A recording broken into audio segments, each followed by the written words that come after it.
નમસ્કાર મિત્રો, આજના આ ખાસ વિશ્લેષણ સત્રમાં આપ સૌનું સ્વાગત છે. આપણો આજનો મુખ્ય ઉદ્દેશ્ય એકદમ સ્પષ્ટ છે. Gujarat TAT higher secondary mains પરીક્ષામાં ઉત્કૃષ્ટ દેખાવ કરવા માટેની સચોટ અને સ્માર્ટ રણનીતિ સમજવી. તો ચાલો, આજુબાજુની વાતો કર્યા વગર સીધા જ મુખ્ય મુદ્દા પર આવીએ. દરેક ઉમેદવારના મનમાં અત્યારે એક જ પ્રશ્ન રમી રહ્યો છે કે આ નિર્ણાયક અને હાઈ સ્ટેક્સ પેપર 2માં સતત 80થી 90 માર્ક્સ કેવી રીતે ખેંચી શકાય. અને જુઓ, આ કોઈ હવામાં કરેલી વાત નથી. યોગ્ય રણનીતિ હોય તો આ 100% શક્ય છે. આજના સત્રની રૂપરેખા ખૂબ જ સીધી અને સરળ છે. આપણે પેપરની વાસ્તવિકતાથી શરૂઆત કરીશું, ત્યારબાદ પેપર પેટર્ન, જવાબ લખવાની ખાસ સ્માર્ટ રીત, સફળતાનું દૈનિક રૂટીન અને છેલ્લે કઈ મોટી ભૂલો કોઈપણ ભોગે ટાળવી તેના પર સ્ટેપ બાય સ્ટેપ નજર કરીશું. તો સૌથી પહેલાં શરૂઆત કરીએ વિભાગ 1થી. પેપર 2ની વાસ્તવિકતા શું છે? અહીં એક બહુ મોટી ગેરસમજ અત્યારે જ દૂર કરી લઈએ. માત્ર વાંચ્યા કરવાથી આ પરીક્ષા પાસ નહીં થાય. પરીક્ષકને એ નથી ખબર કે ઉમેદવારના મગજમાં કેટલું જ્ઞાન ભરેલું છે. એમના માટે તો જે પેપર પર લખાયેલું છે એ જ બધું છે. એટલે માત્ર ચોપડીઓ વાંચીને જવાનો અભિગમ અધૂરો છે. લેખન અને પ્રેઝન્ટેશન, આ બે જ વસ્તુ મેદાન મારી જશે. એટલે જ આ ફોર્મ્યુલા હંમેશા યાદ રાખવાની છે.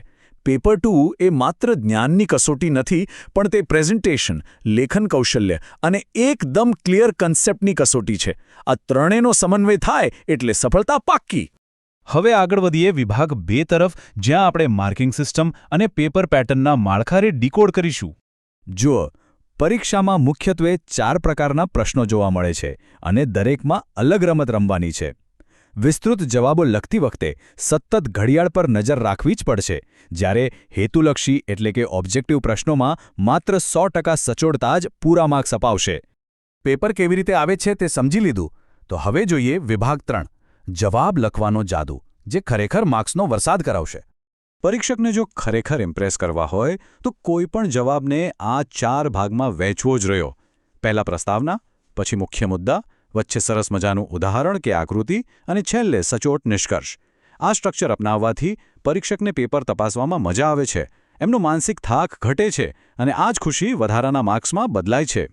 હવે જે વાત કરવા જઈ રહ્યા છીએ તે ખરેખર એક ગેમ ચેન્જર છે, જેને આપણે કીવર્ડ્સનો જાદુ કહીશું.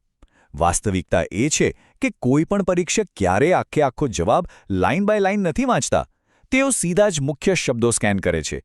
એટલે મહત્વના શબ્દો નીચે અંડરલાઇન કરવી અને પ્રોફેશનલ દેખાતા સ્પષ્ટ હેડિંગ્સ આપવા એ બિલકુલ ફરજિયાત છે.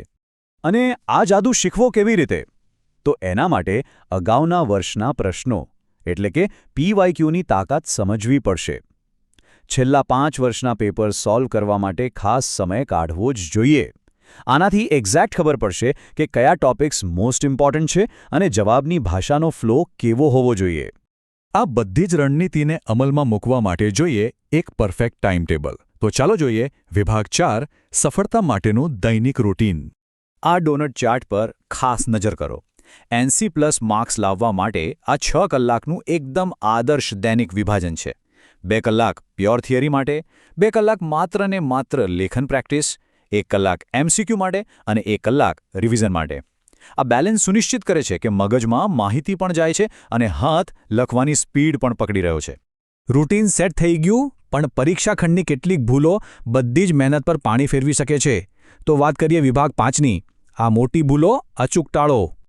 આ એવી ભયંકર ભૂલો છે જે સ્કોરને સીધો નીચે ખેંચી લાવે છે. ખાસ કરીને કોઈપણ પ્રકારના પેરેગ્રાફ બ્રેક કે હેડિંગ વગર આખા પાના ભરીને લાંબા ફકરાઓ લખવા એ બહુ મોટી ભૂલ છે.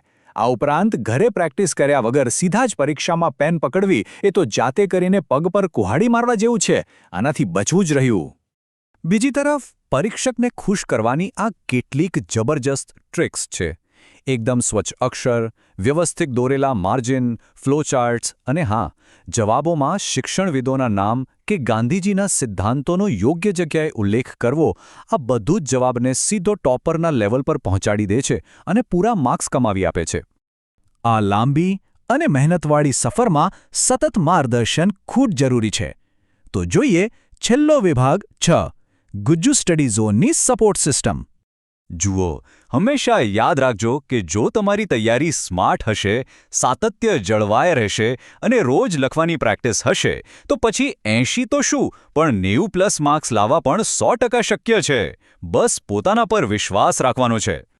રોજે રોજ આવા જ હાઈ ક્વોલિટી માર્ગદર્શન અને મટીરિયલ માટે સ્ક્રીન પર દેખાતા આ QR કોડ્સ અત્યારે જ સ્કેન કરી લો. ઇન્સ્ટાગ્રામ પર @GujuStudyZone અને ટેલિગ્રામ પર t.me/GujuStudyZone કમ્યુનિટીમાં જોડાવાનું ચૂકશો નહીં. અને હા, આજના આ વિશ્લેષણ સત્ર જેવા વધુ ઊંડાણપૂર્વકના માસ્ટર ક્લાસ નિયમિતપણે મેળવવા માટે મેઇન યુટ્યુબ ચેનલ youtube.com/@GujuStudyZone ને લાઇક, શેર અને સબસ્ક્રાઇબ કરવાનું ખાસ યાદ રાખજો. તો આજના આ વિશ્લેષણને અહીં જ વિરામ આપીએ છીએ, પણ જતા જતા એક અંતિમ અને એનર્જેટિક સવાલ.